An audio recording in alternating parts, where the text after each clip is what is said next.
அத்தியாயம் 10. அலுவலகத்தில் எங்கோ வெறித்து கொண்டு அமர்ந்திருந்தாள் ஹாசனா. கிட்டத்தட்ட ஒரு மாதம் ஆகிவிட்டது. இன்னும் மாறன் அவளுடன் முகம் கொடுத்து பேசுவதில்லை. அன்று இந்த காதல் வேண்டாம் என்று உதறிவிட்டு போனவன் அதிலேயே உறுதியாக நின்றுவிட ஹாசனாதான் அவனை மறக்க முடியாமல் மிகவும் தவித்து போனாள். அவன் கண்களில் ஒளிமங்கி இறுகி தான் சுற்றி கொண்டிருந்தான். இப்படி ஒரே அடியாக வருந்துவதற்கு பேசாமல் மாறனிடம் ஏதாவது பேசி பார்க்கலாமா என்று தான் ஹாசனா யோசித்து கொண்டிருந்தாள். சரியாக அதே நேரம் கம் இன் என்று அவள் சிஸ்டத்திற்கு மாறனிடம் இருந்து மெசேஜ் வர ஒரு முடிவுடன் எழுந்து சென்றாள் ஹாசனா. அவள் ஏதோ பேச வேண்டும் என்று நினைத்து கொண்டு செல்ல அவனோ அவளை பார்த்ததும் கத்த தொடங்கிவிட்டான். என்ன கொட்டேஷன் ரெடி பண்ணி வச்சிருக்க ஹாசனா? இதை அப்படியே அனுப்பினால நம்ம கம்பெனிக்கு இழுத்து மூட வேண்டியது தான். ஒருவேளை அதுதான் பிளானா? பழி வாங்குறீங்களோ? கோபமாக ஆரம்பித்தவன் குத்தலாக முடிக்க அவனை ஒருவித இயலாமையுடன் நிமிர்ந்து பார்த்தவள் கண்கள் குளம் கட்டி இருந்தது. நான் உங்களை பழி வாங்குறேனா மாறன்? எங்கே என் கண்ணை பார்த்து சொல்லுங்க பார்ப்போம். அவன் கண்களை உற்று நோக்கி ஹாசனா கேட்க கேள்விக்கு அவனால் தலை திருப்பி கொள்ள மட்டுமே முடிந்தது. அப்போது இதற்கு என்ன அர்த்தம் என்று கோப்பை அவள் முன் எரிய அதை எடுத்து பார்த்தவளுக்கு தான் தவறு புரிந்தது. ஒரு முடிவுடன் நிமிர்ந்து அவனை பார்த்தவள், என்னால் முடியல மாறன், ரொம்ப கஷ்டமாக இருக்குது, எதுவுமே யோசிக்க முடியல, ரொம்ப வலிக்குது மாறா என்று தன் நெஞ்சை தொட்டு காட்ட, இதற்கு வேறு வழி இல்லையா? நாம் சேரவே முடியாதா? என்னை பிரிஞ்சு நீங்கள் சந்தோஷமாக தான் இருக்கீங்களா? மனதில் இருந்ததை எல்லாம் ஏதோ ஓர் உந்துதலில் அவள் கொட்ட, இளமாறனோ அவள் அழுகையை காணும் சக்தி இல்லாது போயிற்று. ஒரு நொடி ஒன்றுமே யோசிக்காமல் வேகமாக எழுந்து வந்தவன் அவளை இழுத்து தன்னோடு சேர்த்து இறுக அணைத்து கொண்டான். நொந்து போய் இருந்த அவள் மனதில் அந்த அணைப்பை அமிர்தமாக அவளும் அவனும் ஒன்றிவிட்டன.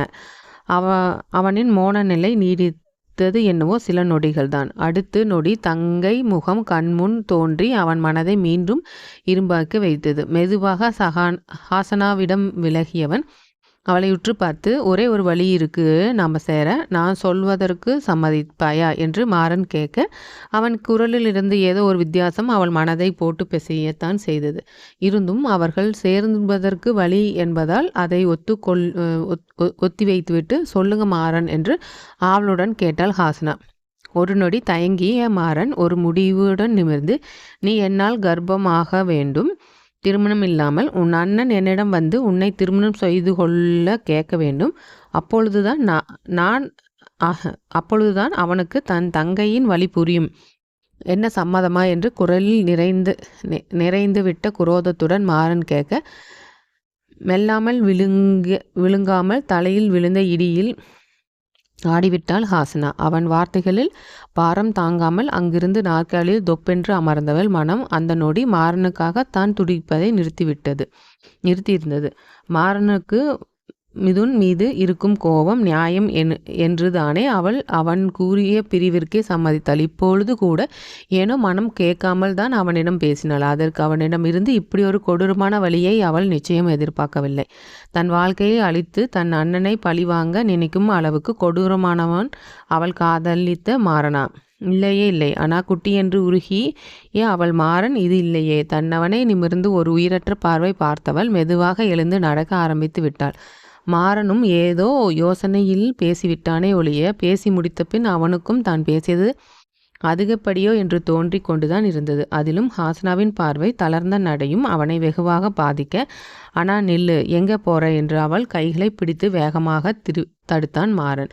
அதில் அமைதியாக நின்றவளோ மறந்தும் அவனை திரும்பி பார்க்கவில்லை.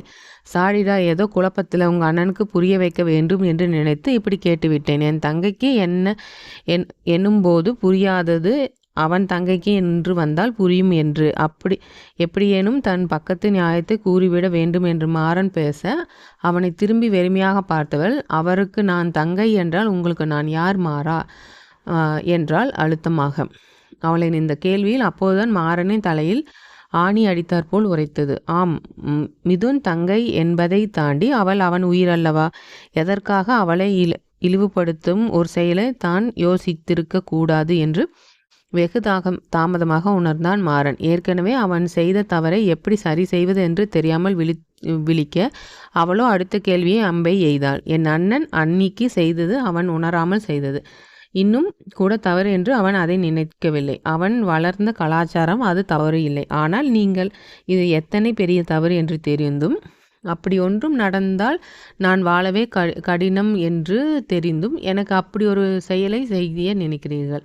இதில் யார் கொடியவர்கள்? அன்னிக்காவது அண்ணனுக்கும் புரியாதது என்று ஒரு ஆறுதல் இருக்கு. எனக்கு அது கூட இல்லாமல் செய்து விடுவீர்களே. அழுத்தமாக ஆரம்பித்தவள் கடைசியில் ஆற்றாமையுடன் முடிக்க அவன் கைகளை உதறிவிட்டு அழுகையை கட்டுப்படுத்தி கொள்வது வழி தெரியாமல் வேகமாக சென்று விட்டாள். மாறனோ அவள் கூறிய ஒவ்வொரு வார்த்தையும் இதயத்தை சுக்குநூறாக கிழிக்க தன்னையே வெறுத்து நின்றிருந்தான். ஆம், அவள் கூறியது எல்லாம் உண்மைதானே. மிதுன் காதலுக்கு அர்த்தம் தெரியாமல் செய்த தவறானால் நான் உயிராய் நேசிப்பவர்களுக்கு அவன் செய்ய நினைத்தது மிகப்பெரிய பாதகம் இல்லையா? இப்பொழுது மிதுனை குறை கூறும் தகுதி கூட தனக்கு இல்லை என்றே நினைத்தான் மாறன். தன் மனம் ஏன் இப்படி தவறாக யோசிக்கிறது என்று வெகுவாக குழம்பியதற்கு விடையாக முந்தைய நாள் விரக்தியுடன் போனில் ஒலித்த தங்கையின் குரல் கண்முன் வந்து நின்றது. முந்தைய நாள் மாறன் மதிக்கு அழைத்து பேசிய போது அவன் எல்லா கேள்விகளுக்கும் விரக்தியாக சலிப்புடன் பதில் சொன்ன தங்கையின் குரலில் இருந்து இன்னும் மிதுன் திருந்திய பாடில்லை என்று உணர்ந்து அந்த கோபத்திலேயே தான் உழன்று கொண்டிருந்தான் மாறன்.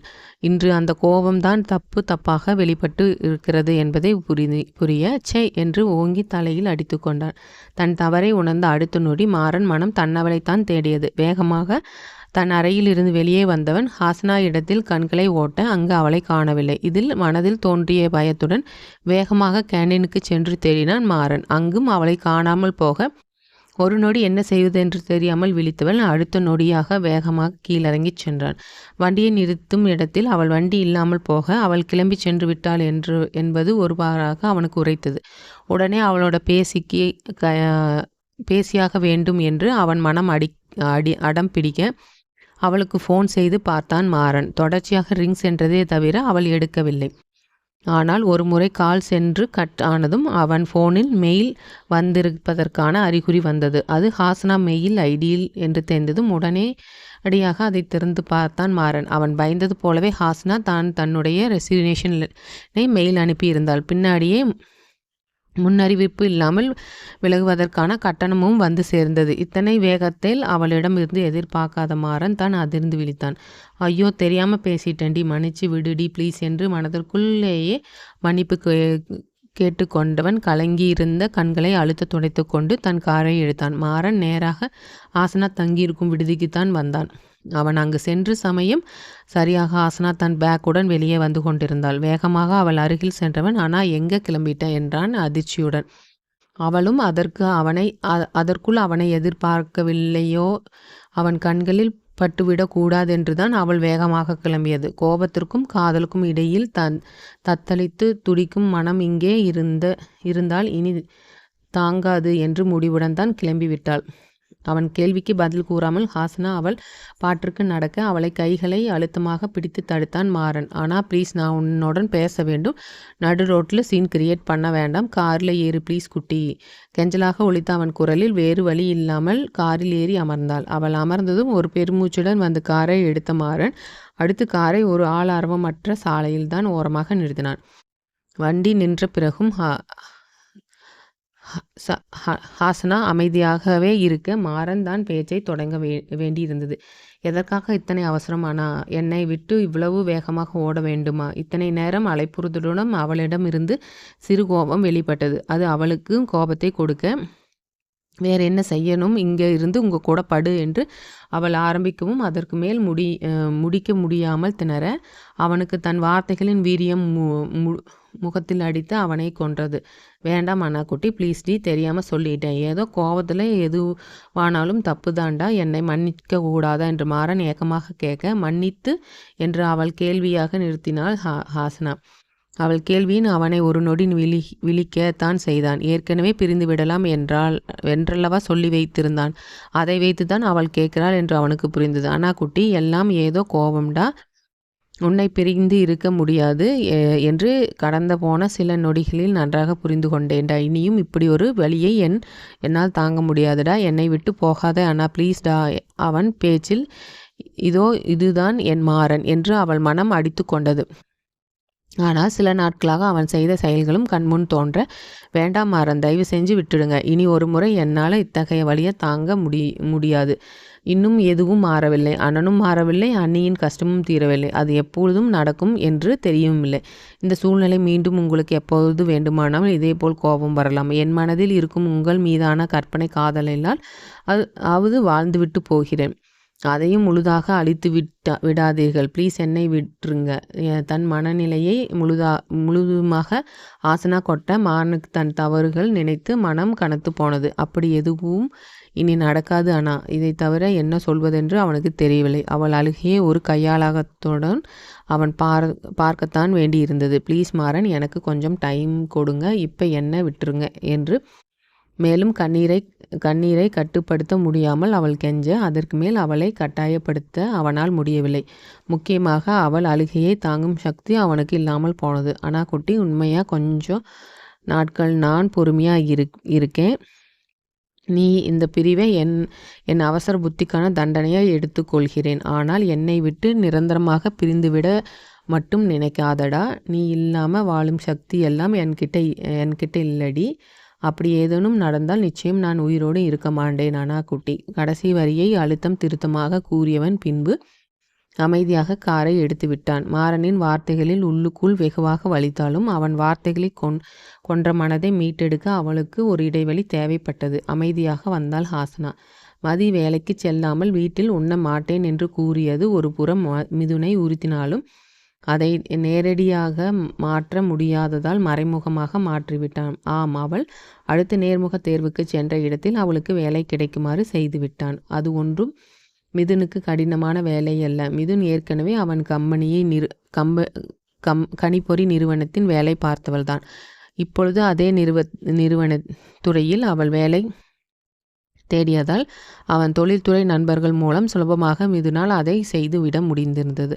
அன்று மாலை மிதுன் வேலையிலிருந்து சீக்கிரம் வந்துவிட மதியும் அன்று சீக்கிரம் வந்து விட்டிருந்தாள். வேலைக்கு செல்ல ஆரம்பித்ததில் இருந்து குழந்தையை பகல் நேரங்களில் பூர்ணிமாவுடன் விட்டுவிட்டு மாலைதான் வரும்போது சேர்ந்து அழைத்து வந்து பழகியிருந்தாள். தந்தையின் திடீரென்று பார்த்த அஜய், அப்பாவும் சீக்கிரம் வந்தாச்சு என்று சந்தோஷத்துடன் குதிக்க தானும் மகிழ்ச்சியுடன் மகனை கைகளில் ஏந்தி கொண்டான் மிதுன்.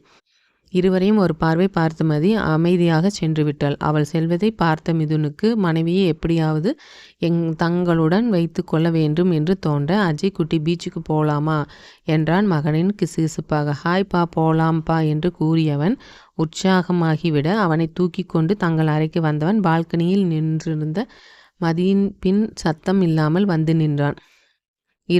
இவர்கள் வந்ததை கவனிக்காமல் மதி தோட்டத்தை வெறித்து கொண்டிருக்க, அப்பாவும் மகனும் ஒரே வரை ஒருவர் பார்த்து கண்ணடித்து கொண்டு பேபி, மம்மி என்று ஒரே நேரத்தில் அவள் காதருகில் சத்தமாக அழைத்தனர்.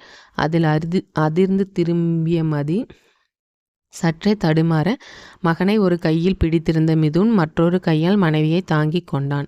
இருவன் முகத்திலும் வலிந்த குறும்பு சிரிப்பு முதலில் இருவரையும் முறைக்க முயன்றவள் அது முடியாமல் போக, என்ன விளையாட்டு இது என்று சினுங்களாக கேட்டுக்கொண்டு சிரித்து விட்டார். அதில் தானும் சிரித்த மிதுன், கிளம்பு ரதி பேபி, பீச் போயிட்டு வரலாம் என்றான். அதில் மதி யோசனையுடன் முகத்தை சுருக்க, மிதுனோ அவள் அறியாமல் மகனை சொரிந்து வைத்தான். தந்தை மொழியை சரியாக படித்த மகனாய் அஜய், அம்மா ப்ளீஸ் போலாமா என்று கெஞ்ச, அதற்கு மேல் மறுக்க தோன்றாமல் கிளம்பி விட்டாள் மதி. அப்பா, உன்னை வைத்து தாண்டா உன் அம்மாவை கரெக்ட் பண்ண வேண்டும் என்று நினைத்து சிரித்து கொண்டான் மிதுன். ஒருவாறாக மூவரும் கிளம்பி சிறிது நேரத்தில் பீச்சுக்கு வந்து சேர்ந்தனர். கடலில் அலைகளை பார்த்தவுடன் அஜய்க்கு அதற்குள் விளையாட வேண்டும் என்று ஆசை வர, அப்பா தண்ணி போகணும் என்று படுத்த ஆரம்பித்து விட்டான். அவனிடம், போலாம்டா குட்டி என்று மிதுன்.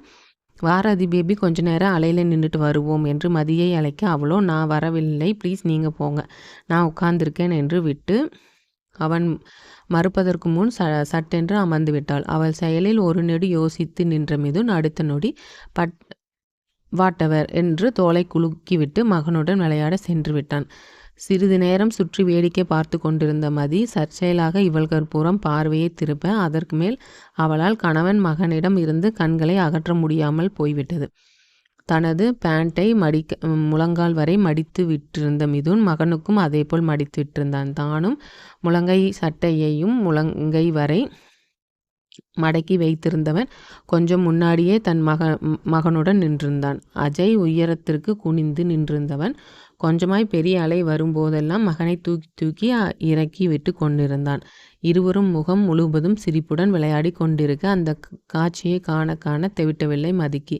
சிறிது நேரம் இருவரையும் பார்த்தவள் கண்கள் ஒரு கட்டத்திற்கு மேல் கணவன் மேலும் நிலைத்து நின்று விட்டது. 5 வருடங்களுக்கு முன்பு அவள் பார்த்து பார்த்து ரசித்தவன் அல்லவா இன்று அந்த கம்பீரமும் மெருகும் கொஞ்சம் குறையாமல் அப்படியேதான் இருந்தது. அவனது 6 அடி உயரத்திற்கும் தினம் உடற்பயிற்சி செய்யும் அவன் தேகத்திற்கும் கம்பீரம் அத்தனை பொருத்தமாக இருக்கும். இத்தனை பெரிய மனிதன் குழந்தை உயரத்திற்கு குனிந்து விளையாடி கொண்டிருந்தது ஏனோ யானையும் பூனையும் விளையாடுவது போல் அத்தனை காவியமாகவும் இருந்தது. கண்கள் முழுவதும் காதல் வழிய அவனை பார்த்து கொண்டிருந்தவளுக்கு அந்த காதல் அவனுக்கு புரியவில்லையே, அதே போல் காதல் அவனுக்கு தோன்றவும் இல்லையே என்று தோன்றிய நொடியே அவள் கண்கள் 2 துளி கண்ணீர் சேர்ந்தே வெளியே சிந்தியது. அதே நேரம் தற்செயலாக மிதுனை அவள் திரும்பி பார்க்க காதலும் ஏக்கமும் சுமந்திருந்த அவள் விழிகளை பார்த்து அவன் ஏதும் செய்தது. ஆனால் அவள் பார்வைக்கான அர்த்தம்தான் அவனுக்கு சரியாக புரியவில்லை. அதற்கு மேல் விளையாட மனமில்லாமல் குழந்தையுடன் தூக்கி கொண்டு வந்து மனைவியின் அருகில் அமர்ந்தவன், நீ எதுவுமே புரியது போல் செய்ய மாட்டியார் அது. இது என்ன பார்வை, என்ன உணர்வென்று கணிக்கவே முடியவில்லை. காதருகே ஒலித்த கணவனின் குரலில் அவனை திரும்பி பார்த்தவள் அவன் கண்களில் வழிந்த குறும்பும் குழப்பமும் கலந்த உணர்வில் தொலைந்துதான் போனாள். தன்னையே பார்த்து கொண்டிருந்த மனைவியை தோளை பிடித்து உலுக்கிய மிதுன், ஓய் பேபி, என்ன சைட் அடிக்கிறியா, நல்லா இருக்கேனா என்று கண்ணடித்து குறும்புடன் கேட்க அவன் செயலில் தன் மோன நிலையிலிருந்து முழுதாக மீண்டாள் மதி. சும்மா விளையாடாதீங்க என்று கணவனுடன் கூறியவள் இங்கே வாடா என்று அஜயை அழைத்து உடை மாற்றிவிட்ட தொடங்கி விட்டாள். நார்மல் ஆகிட்டா. ஆனால் இதை விட சற்று நேரத்துக்கு முன் அவள் இருந்தது நன்றாக இருந்ததோ என்று மிதுனின் மனம் சந்தேகம் எழுப்ப அதற்கான விடைதான் அவனுக்கு சரியாக தெரியவில்லை. அத்தியாயம் 11. நாட்கள் அதன் போக்கில் நகர்ந்து கொண்டிருக்க ஹாசனா அன்னை வீட்டிற்கு வந்து இருந்தும் மனம் எல்லாம் ரணத்துடன் தான் சுற்றி கொண்டிருந்தாள்.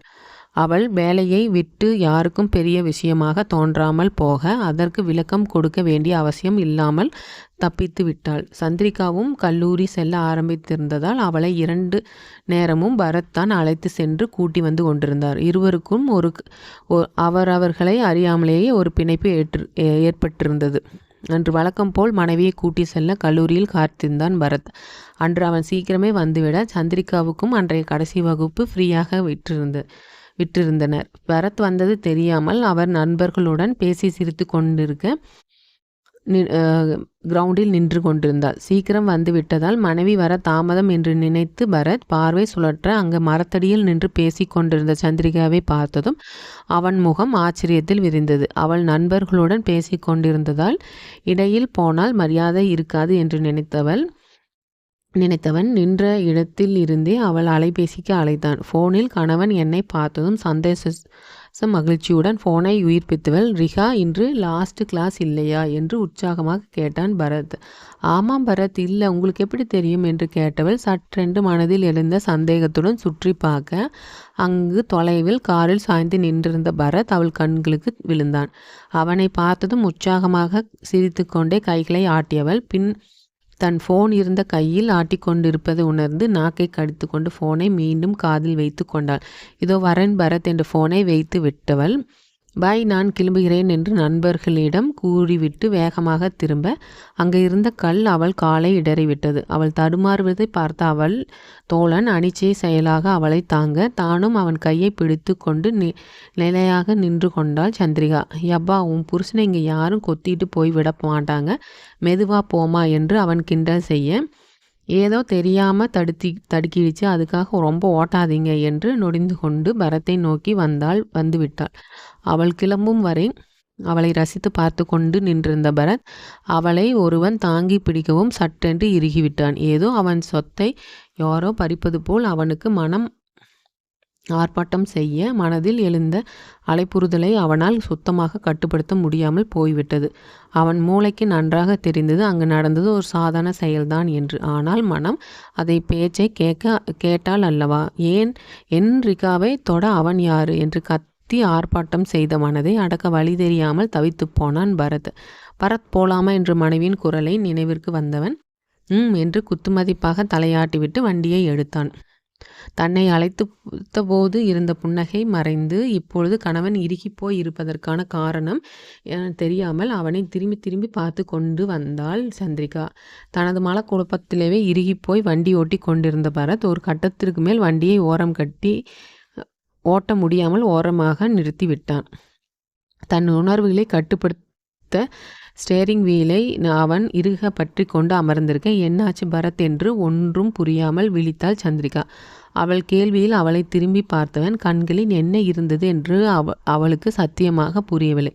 ஒரு நொடி அவளையே ஆழ்ந்து பார்த்தவள் அவள் எதிர்பார்க்காத நொடியில் சற்றென்று அவள் புறம் குனிந்து அவள் இதழ்களை அழுத்தமாக சிறை செய்திருந்தான். முதலில் அவன் செயலில் அதிர்ந்து பின் திமிரி கடைசியில் ஒன்றும் முடியாமல் அவனுடன் ஒன்றி போனாள் சந்திரிகா. ரிகா தன் மனைவி, அவளை நான் காதலிக்கிறேன், அவளிடமான என் உரிமையை நிலைநாட்டுவேன் என்று அடம் பிடித்த பரத்தின் காதல் மனதிற்கு செயல்பாடுதான் அங்கு இதழ் யுத்தமாக வெடித்து கொண்டிருந்தது.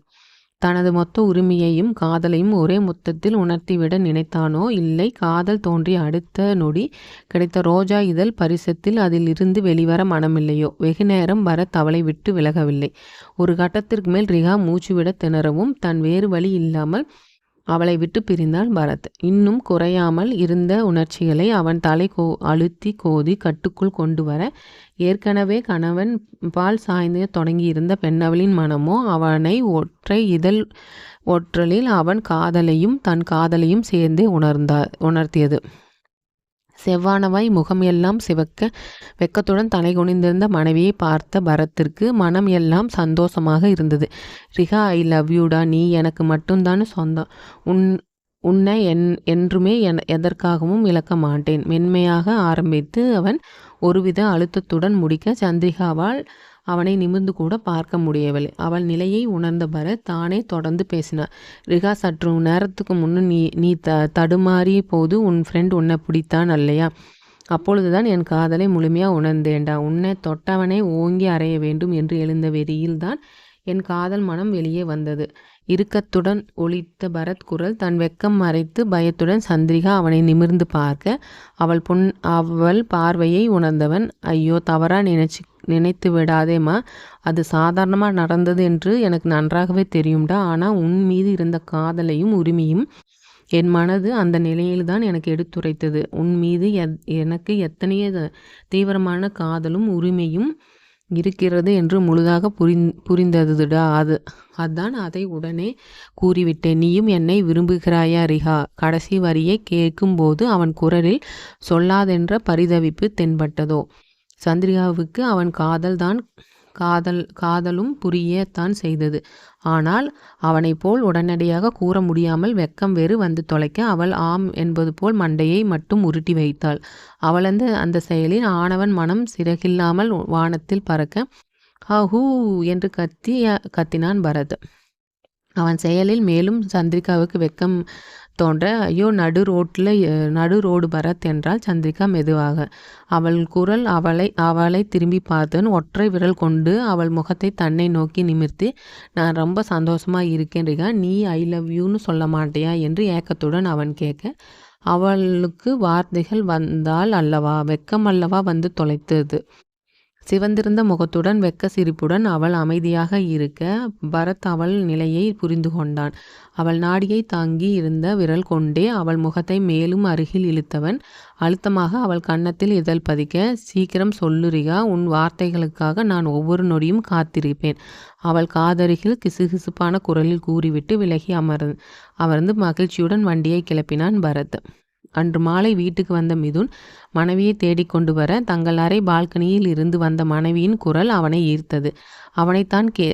அவனை நான் கேட்கிறேன் ஹாசனா, நீ அழாதடா ப்ளீஸ் என்று மதி கூறி கொண்டிருக்க தங்கை பெயர் அடிபட்டதில் அங்கு வேகமாக வந்தான் மிதன். அவன் கண்ட காட்சி உண்மையாகவே அவனுக்கு அதிர்ச்சியாகத்தான் இருந்தது. ஹாசனா மதி தோளில் சாய்ந்து விசும்பிக் கொண்டிருந்தாள். மதி அவளை அணைத்து ஆறுதல் கூறி கொண்டிருந்தாள். ஆம், அன்று மாலை அஜயை பார்க்க வென்று வந்த ஹாசனா குழந்தையுடன் கூட ஒன்ற முடியாமல் அடிக்கடி கண்கள் குளம் கட்ட அதை துடைத்து கொண்டே அமர்ந்திருக்க அதை பலமுறை கவனித்து விட்ட மதி ஹாசனாவை அதட்டி உருட்டி விஷயத்தை கறந்திருந்தாள். ஹாசனா கூறியதை கேட்டதும் அவள் தன் அண்ணனை விரும்புவதையும் நினைத்து மகிழ்வதா இல்லை அவன் பேசிய வார்த்தையை நினைத்து கோபம் கொள்வதா என்று தெரியாமல் அவள் விழிக்க கடைசியில் மதிக்கு கோபமே மிஞ்சியது. அந்த வார்த்தைகளின் வழி அவள் அறியாததா என்ன?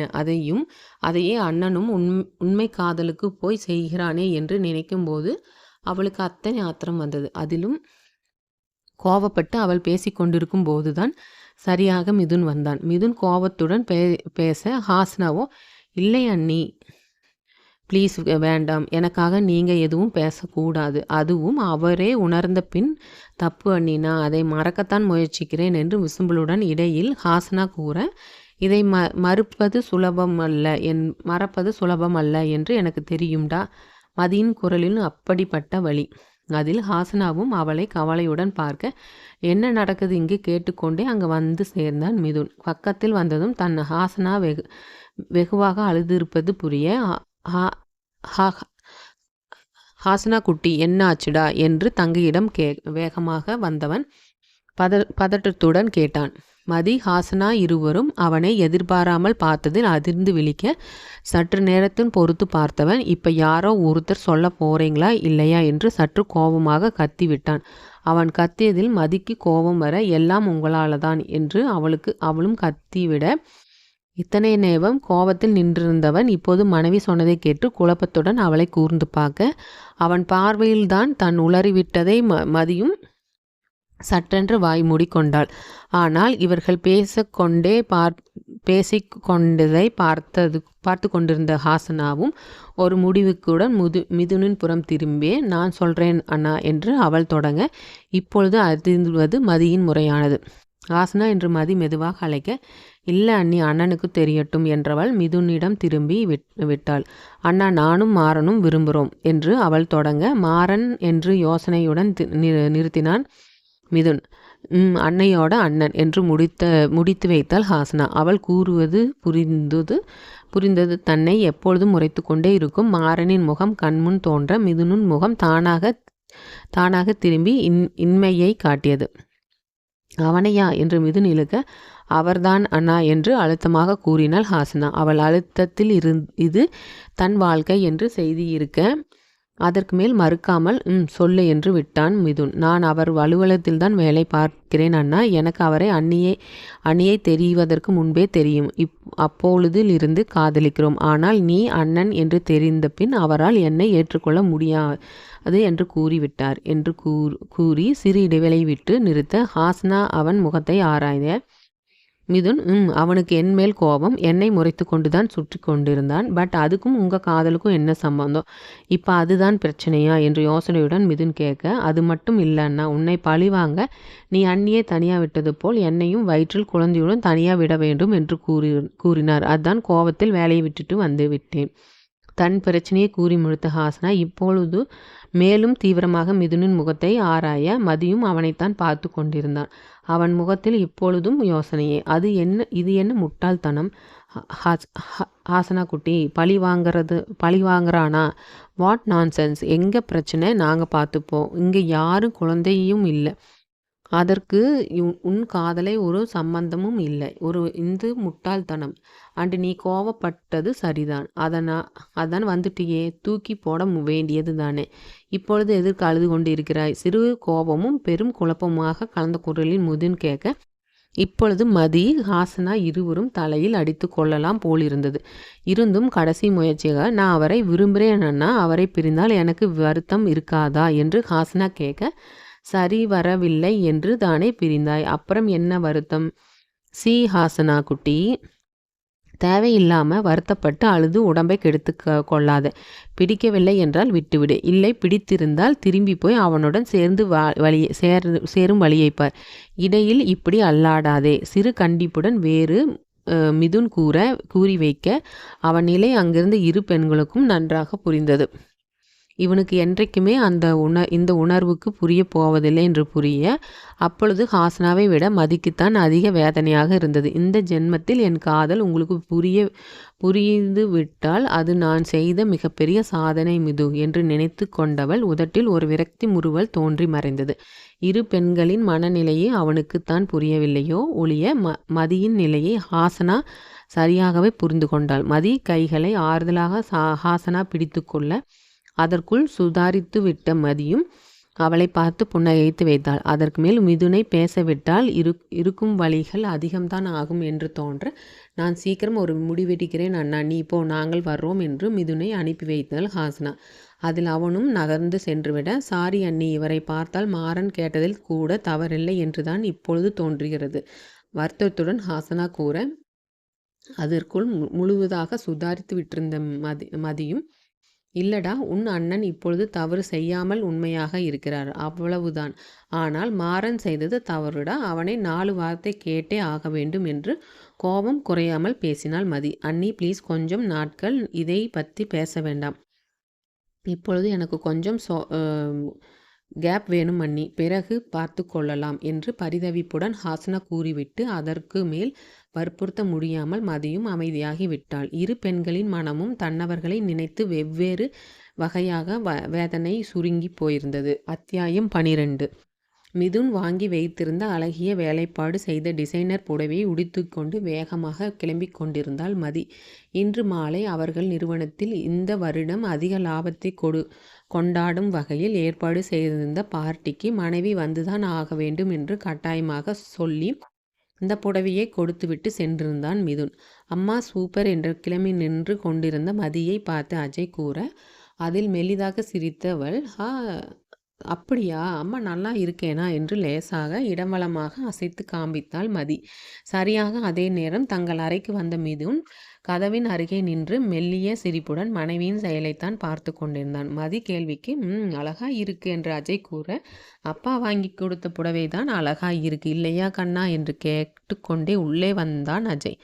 தந்தையை பார்த்ததும் அவனிடம் தாவி விட்ட அஜயும் ஆமாம் அப்பா என்று அவனுக்கு ஒத்து ஊதினான். அதில் கடுப்பான மதி, நீதானே இப்போ நான் நல்லா இருக்கேன்னு சொன்னேன் என்று மகனிடம் பாய அஜய் அடுத்த கையில் லாவகமாக மாற்றிக்கொண்டான் மிதுன்.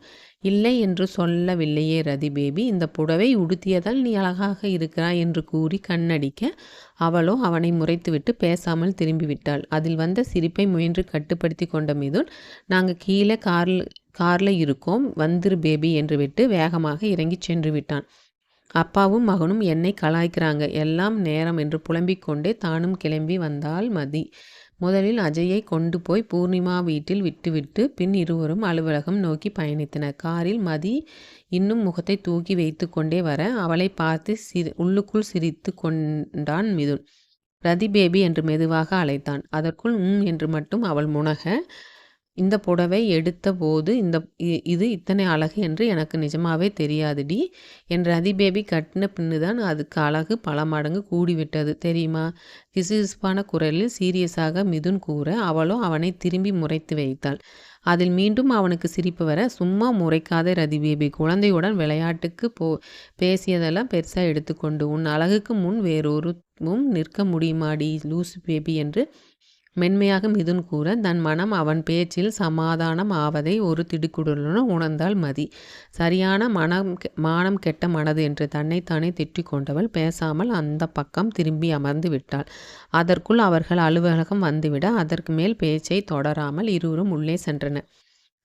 மிதுனின் நிறுவனம் மிகவும் பெரிய கணிப்பொறி நிறுவனம் என்பதால் பார்ட்டியும் அதற்கு தகுந்தாற் போல்தான் ஏற்பாடுகள் செய்திருந்தது. ஒவ்வொரு பக்கமும் செட்டாக நின்று அனைவரும் பேசி கொண்டிருக்க முக்கால்வாசி பேர் கைகளில் சுலபமாக மதுபானங்கள் மிதந்து கொண்டிருந்தது. மதிக்கு இதெல்லாம் தெரியும் என்பதால் அவளும் அமைதியாக அந்த இடத்தை சென்று அமர்ந்து விட்டாள். 5 வருடங்களுக்கு முன்பு அவளும் வேலை பார்த்த சிலர் அவளை அடையாளம் கண்டு கொண்டு வந்து பேசி கொடுக்க அவர்களுடன் சில வார்த்தைகள் பேசி கொண்டிருந்தாள் மதி.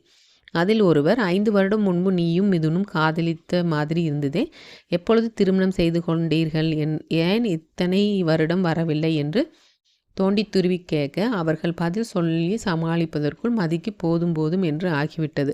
அங்கு மதி என்ன சொல்வதென்று தெரியாமல் தடுமாறி கொண்டிருக்கவும், சரியாக அதே நேரம் ரதி பேபி இங்கே வா என்று மிதுனின் குரல் மைக்கில் ஒலித்தது. அதில் மதி ஆச்சரியத்துடன் திரும்ப அவளை மீண்டும் கண்களால் அழைத்தான் மிதுன். அந்த அறையின் நடுவில் மேடை போல் இருந்த சிறு அமைப்பில் ஏறி நின்றிருந்தான். மதி அருகில் வந்ததும் அவளை தன் கை அணைக்குள் வைத்து கொண்டு, ஃப்ரெண்ட்ஸ், இங்கே சில பேருக்கு நிறைமதியே தெரிஞ்சிருக்கும், பலருக்கும் தெரிஞ்சிருக்காது, எல்லோருக்கும் சேர்த்து தான் இந்த செய்தி. She is my wife. எங்களுக்கு திருமணம் முடிந்து 5 வருடம் ஆகிவிட்டது. சில பர்சனல் ரீசன் காரணமாக பிரிந்திருந்தோம். இப்பொழுது சேர்ந்தாச்சு. இனி பிரிவு வாய்ப்பில்லை. இதை சொல்லும்போது மதி தோள்களில் இருந்த அவன் கைகளில் அழுத்தம் கூடியது. அண்ட் என்னுடைய சன்னும் உங்களுக்கு சீக்கிரமே இன்ட்ரடியூஸ் பண்ணுறேன். உங்கள் சங்கடப்படுத்தும் கேள்விகளை வேண்டாம் friends. Let's enjoy the party guys என்று முடித்து கொண்டான் மிதுன். இனி உன்னை யாரும் தேவையில்லாமல் கேள்வி கேட்க மாட்டாங்க பேபி என்று மதி காதருகில் அவன் கூற, கணவன் செயலில் மதியின் மனம் பெரிதும் நிம்மதி தோன்றியது. தான் திணறுவதை பார்த்து அதை உடனடியாக அழகாக அவன் தீர்த்து வைத்ததை நினைத்து சற்று பெருமையாக கூட இருந்தது. இதில் எல்லாம் அவன் வல்லவன் தான். ஆனால் காதல் என்றால் மட்டும் ஓடிவிடுவான் என்று நினைத்து கொண்டு ஒரு பெருமூச்சிடம் அங்கிருந்து நகர்ந்தாள். அதற்கு பின் அவளிடம் பேசியவர்கள் யாரும் எந்த தேவையில்லாத கேள்வியும் கேட்கவில்லை. வெறும் வாழ்த்துக்கள் தான் கூறினர். மதி, லெட்ஸ் ஹேவ் ட்ரிங்க் என்று அவள் பழைய தோழி கூற, மதியும் ஏதாவது குடித்தால் நன்றாக இருக்கும் என்று தோன்றியதால் ஒரு கோக்கு கொண்டு வர சொன்னாள். சிறிது நேரத்தில் அவள் முன் வேலையால் ட்ரேயுடன் நிற்க, அதில் இருந்து ஒரு டம்ளரை எடுத்து கொண்டவள் குடிக்க ஆரம்பிக்க, அதன் சுவை வித்தியாசமாக தெரிந்தது மதிக்கு. ஏன் ஒரு மாதிரி இருக்கு என்று அவள் அதே வேலையாளியிடம் கேட்க, ஓ சாரி மேடம், டயட் கோக் ஒன்று இருந்துச்சு, அதை எடுத்துட்டீங்க போல, சாரி மேம் என்று அவன் மீண்டும் மன்னிப்பு கேட்டான். இட்ஸ் ஓகே என்று அவனை அனுப்பி வைத்து விட்டாள் மதி. வேறு வழி இல்லாமல் ஒரே மூச்சாக கையில் இருந்த பானத்தை குடித்தும் முடித்துவிட்டாள். அவளுக்கு கொண்டு வந்த ட்ரேயில் ஒரு சாதா கோக், ஒரு டயட் கோக், ஒரு மதுபானம் டம்ளரும் இருந்தது. மதியை மதுபானத்தை தான் தெரியாமல் குடித்து வைத்திருந்தாள். உள்ளுக்குள் சென்ற பானம் சிறிது நேரத்தில் தன் வேலையை காட்ட மதிக்கு தலை சுற்ற ஆரம்பித்தது. முதலில் அதை பெரிதாக எடுத்துக்கொள்ளாமல் அங்கு நடப்பதை வேடிக்கை பார்த்து கொண்டிருந்தவள் நேரம் செல்ல செல்ல தலை சுத்தல் அதிகமாக ஏதோ சரியில்லை என்று ஒருவாறாக புரிந்து கொண்டாள். இந்த தலை சுத்தலில் அதற்கு மேல் இருக்க முடியாது என்று தோன்ற நேராக மிதுனை தேடி சென்றாள் மதி. அவனும் ஒரு புறம் தன் பார்ட்னர்களுடன் நின்று பேசி கொண்டிருந்தான். மிது என்று மனைவி அழைப்பில் திரும்பியவன் அவளிடம் வர, மிது போலாம் மிது, தலையெல்லாம் சுத்துற மாதிரி இருக்கு, முடியல என்று கூறிக்கொண்டே அவன் மீது சரிந்தாள். அவள் சரிந்ததும் வேகமாக அவளை தாங்கி கொண்டவன் லேசாக முகர்ந்து பார்க்க, அவள் குடித்திருப்பது அவனுக்கு புரிந்தது. ரதி பேபி குடிச்சியா என்று மிதுன் அதிர்ச்சியுடன் கேட்க, அவளோ அவன் மீது வாகாக சாய்ந்து கொண்டு ஆமாம் என்றாள் சலிப்பாக. அவள் பதிலில் மிதுன் தான் அதிர்ந்து விட்டான். அவனுக்கு தெரிந்து மதிக்கு இந்த பழக்கம் எல்லாம் இல்லை. எப்போதிலிருந்து இந்த பழக்கம் பேபி என்று அவளை நன்றாக தாங்கி கொண்டு அவன் கேட்க, அதில் அவனை நிமிர்ந்து ஒரு மாதிரி பார்த்தவள், எல்லாம் விவரம் தெரிஞ்ச வயசில் இருந்துதான் என்று குளறலாக பேசினான். இதில் மிதுன் முகம் மேலும் குழப்பம் சுருங்க, என்னடி குடிச்ச என்று சற்று அதட்டலாக மிதுன் கேட்க, கோக் தான் மிது குடிச்சேன், நானா என்னவோ பண்ணுது, அழுகை வரும் போல இருக்கு என்று மதி சினுங்க தொடங்கிவிட்டாள். அவள் தெரியாமல் தான் குடித்து வைத்திருக்கிறாள் என்று மிதுனுக்கு ஒருவாறாக புரிய, அதான் நீ மாறிட்டாலும் என்று கிண்டலாக மனைவியை நினைத்து சிரித்து கொண்டவன், இதற்கு மேல் விட்டால் ஆர்ப்பாட்டம் செய்து விடுவாள் என்று புரிய கூட இருந்தவர்களிடம் சொல்லிக்கொண்டு மனைவியை கைத்தாங்களாக கூட்டிக் கொண்டு கிளம்பிவிட்டான் மிதுன். மதியை காரில் அமர வைத்து சீட் பெல்ட் அணிவித்து விட்டான். சுத்தி வந்து காரை எடுக்க அவளோ ஏதோ புலம்பிக் கொண்டே வந்தாள். அதில் அதிகம் அவள் வாயில் இருந்து வந்த வார்த்தைகள் எல்லாம் மிது மிது மிதுதான். ஏனோ மனைவி தன் பெயரை கூறிக்கொண்டிருந்தது அவன் மனதிற்கு மிகவும் ஆறுதலாக இருந்தது. சுயநிலவு இல்லாத சமயத்தில் கூட தன்னை பற்றியே மனைவி நினைக்கிறாள் என்று உணர்வு அவனுக்குள் பெரும் சிலிர்ப்பை ஏற்படுத்தத்தான் செய்தது. தங்கள் வீட்டுக்கு வந்ததும் அவளை தூக்கி கொண்டு வந்து அறையில் அவன் படுக்க வைக்க, அவளோ அவன் சட்டையை அழுத்தவா பற்றி கொண்டு விடவே இல்லை. வெகு இறுக்கமாக மதி அவன் சட்டையை பிடித்திருக்க, ரதி பேபி விடுடா என்று சிரிப்புடன் கூறிக்கொண்டே அவள் கைகளிலிருந்து தன் சட்டையை பிரிக்க போராடி கொண்டிருந்தான் மிதுன். அவன் குரலில் மெதுவாக கண் திறந்த மதி அவனை பார்க்க, தன் முகத்துக்கு வெறு அருகில் இருந்த அவன் முகத்தை கண்டவளுக்கு என்ன ஞாபகம் வந்ததோ சட்டென்று கைகளில் எடுத்து விட்டவள் பின்னால் வேகமாக நகர்ந்து விட்டான். வேண்டாம் மிது, எதுவும் வேண்டாம், நீங்கள் அப்புறம் என்னை விட்டுட்டு போயிடுவீங்க என்று அவள் உளர, ஒரு நொடி மனைவி என்ன சொல்கிறாள் என்று புரியாமல் விழித்த மிதுனுக்கு அடுத்த நொடி அவள் மனம் புரிந்து போனது. புரிந்த விஷயம் ஏனோ மனதிற்கு வலிக்க, இனி உன்னை விட்டு போக மாட்டேன் ரதி பேபி என்று மெதுவாக கூறினான் மிதுன். அதில் அவனை கலங்கிய கண்களுடன் பார்த்தவள், அது அஜய்க்காகத்தானே மிது, எனக்காக இல்லையே. அஜய் இல்லாட்டி இப்போ நீங்கள் வேற இன்னொருத்திக்கு சொந்தமாகி இருப்பீங்கல்ல என்று அழுகையுடன் அவள் உதட்டை பிதுக்க, எப்பொழுதும் போல் அதற்கும் பதில் தெரியாமல் மிதுன் விழிக்கத்தான் செய்ய முடிந்தது. அவள் இந்த விஷயத்தை கோபமாக கூறிய போது கூட அவனால் சுலபமாக பதில் கூற முடிந்தது. ஆனால் அழுது கொண்டே கூறும்போது ஏனோ அவன் மனம் வலிக்கத்தான் செய்தது. மதியோ போதையில் வீரியத்தில் மனதில் இருந்த எல்லாம் கொட்டத் தொடங்கினாள். என்னை ஏன் உங்களுக்கு பிடிக்காம போச்சு மிது, நான் அழகா இல்லையா என்று கேட்டவன் தன்னையே ஒரு முறை குனிந்து பார்த்து கொண்டு, ஓரளவு நல்லா தானே இருக்கேன், வேற என்ன மிது, நல்லா படிச்சும் இருக்கேன், அன்னைக்கு உங்கள் கூட வாழ்ந்தபோது கூட மகிழ்ச்சியாக தானே, ஒருவேளை நான் உங்களை திருப்திப்படுத்தும் அளவுக்கு இல்லையா? அவள் பாட்டுக்கு ஏதோ பிதற்ற, ஏனோ இந்த வார்த்தைகள் எல்லாம் அவனால் சுத்தமாக தாங்க முடியவில்லை. ரதி பேபி, பேசாமல் படுடி ப்ளீஸ் என்று அவள் வாயை தன் கையை மூட, அதை ஒரு நொடி பார்த்தவள் மறுப்பாக தலையசைத்துவிட்டு அவன் கைகளை அழுத்தமாக எடுத்து விட்டவள், என்னை ஏன் உங்களுக்கு பிடிக்காமல் போச்சு முழுது, இதை யோசித்து இத்தனை வருஷம் நான் எவ்வளோ குழம்பினேன்னு தெரியுமா? நான் உங்களை எவ்வளோ விரும்புகிறேன்னு தெரியுமா மிது? நீங்கள் என்ன வேண்டாம் என்று சொன்னபோது எனக்கு வாழவே பிடிக்கவில்லை, சாகத்தான் நினைத்தேன், முடியவில்லை என்று மீண்டும் அவள் உதட்டை பிதுக்க, அவன் சொன்ன செய்தியில் உள்ளம் எல்லாம் அதிர அவளை வாரி அணைத்து கொண்டான் மிதுன். அவள் பேசிய ஒவ்வொரு வார்த்தையும் அவன் மனதை போட்டு திசை திருப்ப, தயவு செய்து பேசாதடி என்று அழுத்தமாக அணைத்து கொண்டு கெஞ்சினான் மிதுன். எங்கே அவள் கேட்டாள் அல்லவா, ஆனால் நான் இல்லாமல் போனாலும் உங்களுக்கு ஒன்றுமே இல்லை இல்லையா மிது, என்றேனும் ஒரு நாள் என் மீது உங்களுக்கு உயிர் நேசம் வருமா மிது, நான் சாவதற்குள் வந்து விடுமா என்று அவள் தொடர்ந்து பேசிக்கொண்டே போவ, அதற்கு மேல் அவள் பேச்சை தன் மனதை அழுத்தியது சுமை தாங்க முடியாமல் அவளை தன்னிடம் இருந்து பிரித்து அமர வைத்து ஓங்கி அரைந்து விட்டான். அவன் அரைந்த வேகத்தில் ஒருவாறு அவள் போதை சற்று தனிய, அடுத்த நொடி அவளுக்கு உமட்டிக்கொண்டு வந்தது. வாந்தி வருவதை உணர்ந்து அவள் பெட்டிலிருந்து இறங்க போக அவள் கால்களோ நிலை இல்லாமல் தடுமாறியது. அவள் விழுந்து விடாமல் மிதுன் எழுந்து அவளை தாங்கிக் கொள்ள அவன் மீதே வாந்தி எடுத்து விட்டாள் மதி. அவள் முழுவதும் எடுத்து முடிக்கும் வரை பேசாமல் அவளை தாங்கிக் கொண்டு நின்றவன் அவள் வாந்தி எடுத்து முடித்ததும் மயங்கிச் சரியாக போக வலுக்கட்டாயமாக அவளை தூக்கி கொண்டு குளியல் அறைக்கு சென்றான். முதலில் அவளை சுத்தப்படுத்தியவன் ஒரு கையால் தன்னையும் மேலோட்டமாக சுத்தப்படுத்தி கொண்டு அவளை மீண்டும் பெட்டில் கொண்டு வந்து படுக்க வைத்தான். அவள் புடவை முழுவதும் வாந்தி இருக்க அதை மட்டும் களைந்துவிட்டு வேறு சாதா புடவைக்கு அவள் மேல் போர்த்தி விட்டவன் போர்வையையும் போர்த்தி விட்டுவிட்டு ஒரு நொடி நின்று உறங்கும் மனைவியை ஆளப் பார்த்தான். இப்பொழுதும் கூட மிது மிது என்று அவள் வாய் விடாமல் முணுமுணுத்து கொண்டே இருக்க அவள் காதலில் ஆழம் முதல் முறை அவன் மனதை லேசாக அசைத்து பார்த்தது. காதல் போன்ற உணர்வுச்சிகளுக்கு அர்த்தமே தெரியாமல் சுற்றி கொண்டிருந்தவனுக்கு முதல் முறையாக மனைவியின் காதல் லேசாக மனதில் உணர்த்தியது. தானும் உடை மாற்றி கொண்டு பூர்ணிமாவுக்கு அழைத்து அன்று இரவு அஜய் அங்கேயே இருக்கட்டும் என்று கூறிவிட்டு பால்கனி வந்து அமர்ந்து கொண்டான் மிதுன். முதல் முறையாக அவன் மனம் முழுவதும் அவன் மனைவியின் நினைவுகளே. அவனுக்கு மதியை எப்பொழுதுமே பிடிக்கும் தான், அதே போல்தான் அவளுக்கும் அவனை பிடிக்கும் என்று இத்தனை நாள் மிதுன் நினைத்திருந்தான். அதை தாண்டி இந்த உயிர் காதல் எல்லாம் அவன் உணர்ந்தும் இல்லை, ஆராய்ந்ததும் இல்லை. ஆனால் இன்றோ சுயம் நினைவு இல்லாத போதும் கூட மனம் நிறைந்த காதலுடன் தன்னுடைய பெயரை அவள் உச்சரித்தது அவன் மனதை வெகுவாக அசைத்து பார்த்தது. மேலும் அவள் பேசிய பேச்சுக்கள், அவள் வழிகள் ஒவ்வொன்றும் இன்று அவனுக்கு வலித்து வைத்தது.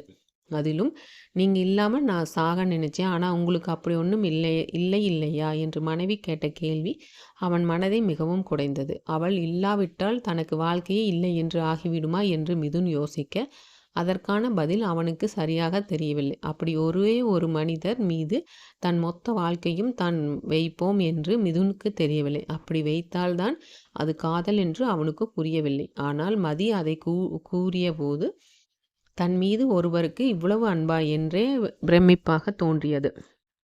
ஆனால் தடுக்க முடியவில்லை. தனக்கு அதே போல் மதி மீது தோன்றினால் நன்றாக இருக்குமோ என்று முதல் முறை யோசித்தான் மிதுன். அவள் மனதில் இருந்த காதலுக்கு ஒரு வழியாக அவனுக்கு அர்த்தம் புரிய அது தான் மனதில் வர வேண்டும் என்ற அந்த நொடி மனதார ஆசைப்பட்டான் மிதுன். அன்று பரத்திற்கு அலுவலகத்தில் வேலை அதிகமாகி விட்டதால் அவன் வீட்டுக்கு வர தாமதமாகி விட்டது. வீட்டுக்குள் நுழைந்ததும் அவன் கண்கள் மனைவியை தேட சமையல் அறையிலிருந்து வந்த சத்தத்தில் நேராக அங்கு சென்றான் பரத். அங்கு பூர்ணிமா, ஹாசனா, சந்திரிகா மூவரும் வேலை செய்து கொண்டிருக்க முதலில் அவளை எப்படி அழைப்பது என்று தெரியாமல் சிறிது யோசித்தவன், ரிஹா ஒரு காஃபி ப்ளீஸ், ரொம்ப தலைவலிக்குது என்று சீரியஸாக சொல்லிவிட்டு நகர்ந்து சென்று விட்டான். அங்கிருந்த மற்ற இரு பெண்களும் உண்மையாகவே அவனுக்கு தலைவலி என்று நினைக்க சந்திரிகாவுக்கு மட்டும் கணவன் செயலின் மீது சற்று சந்தேகம் ஏற்பட்டது. அன்று காலை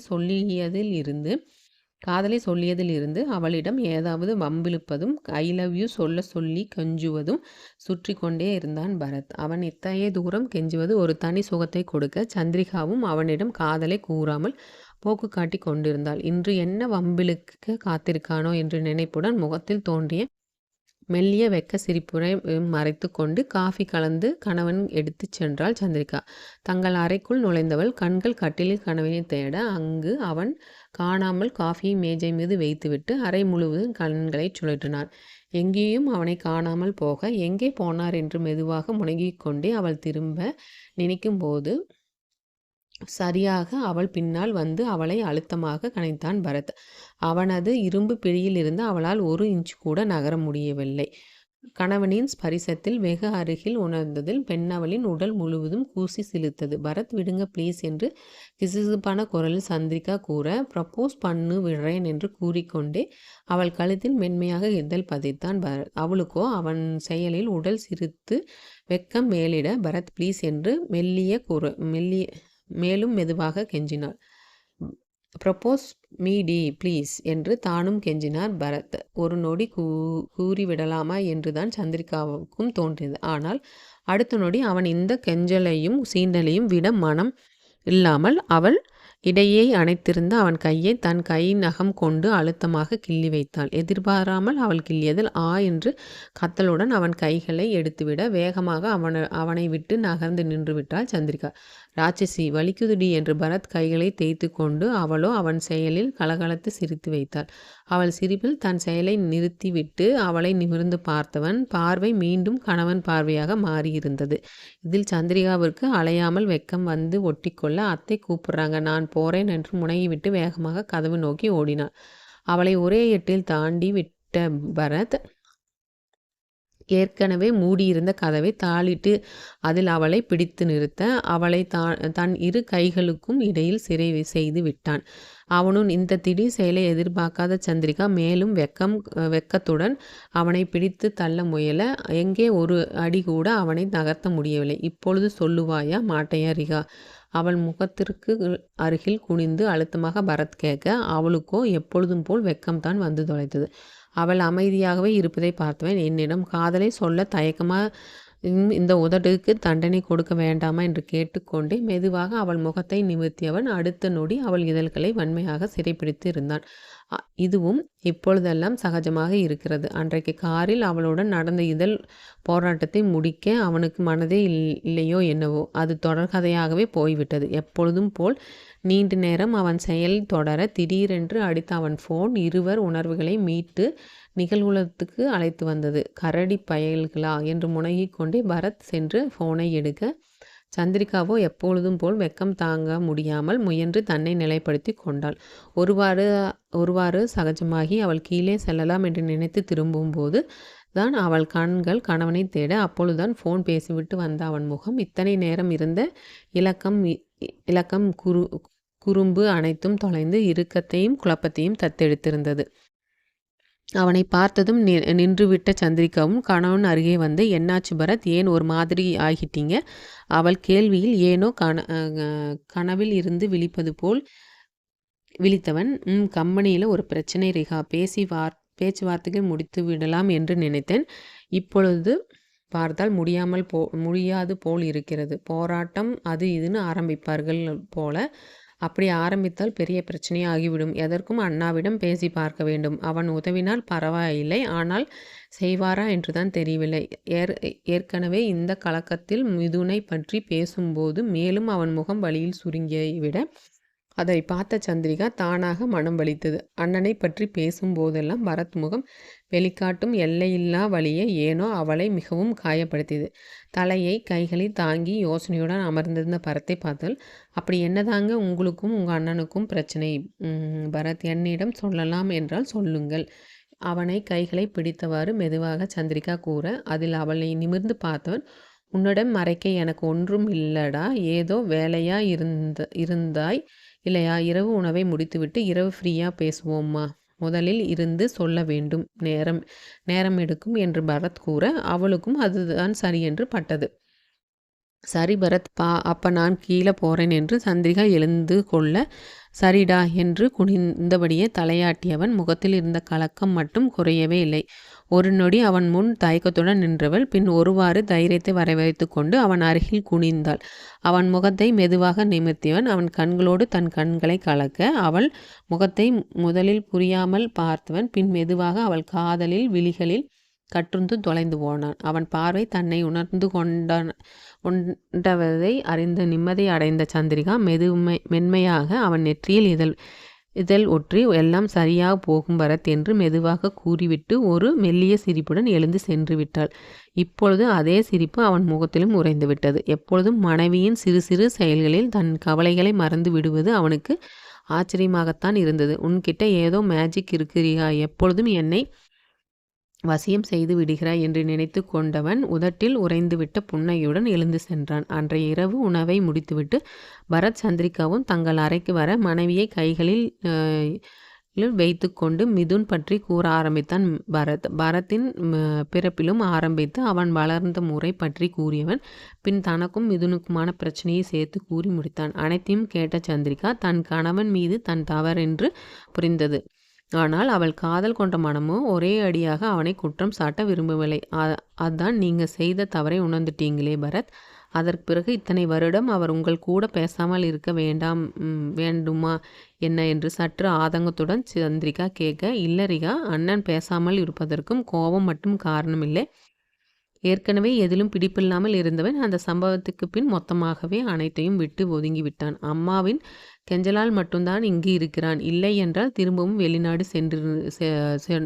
சென்றாலும் சென்றிருப்பான் என்று கூறி தன் தவறின் வழியை சில நொடிகளில் எடுத்து ஜீரணித்து கொண்டான் பரத். அவன் வருத்தப்படுவது சந்திரிகாவுக்கு ஒரு புறம் வேதனையாக இருந்தாலும் ஒரு புறம் தவறை உணர்ந்த பின் இத்தனை தூரம் அதுக்காக வருந்திய அண்ணன் மீது இவ்வளவு பாசம் வைத்திருப்பதை பார்த்து அவளுக்கு பெருமையாகவும் இருந்தது. ஆனால் இதில் எனக்கு புரியாமல் இருந்தது ஒன்றே ஒன்றுதான் ரிகா என்று கூற பரத் நிறுத்த என்னவென்று போல் கேள்வியாக பார்த்தாள் சந்திரிகா.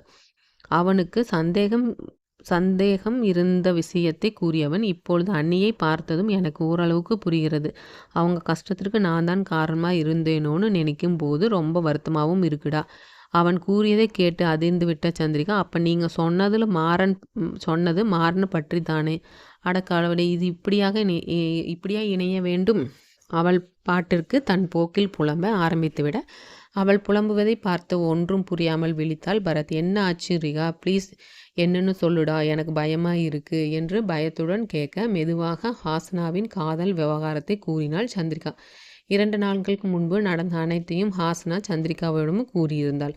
ஒரு அண்ணியிடம் கூறி மற்றொரு அண்ணியிடம் எதையும் மறைக்க வேண்டாம் என்று அவள் கூறியிருந்தாள். அவள் கூறியதை கேட்ட பரத் தலையில் கை வைத்து அமர்ந்து விட்டான்.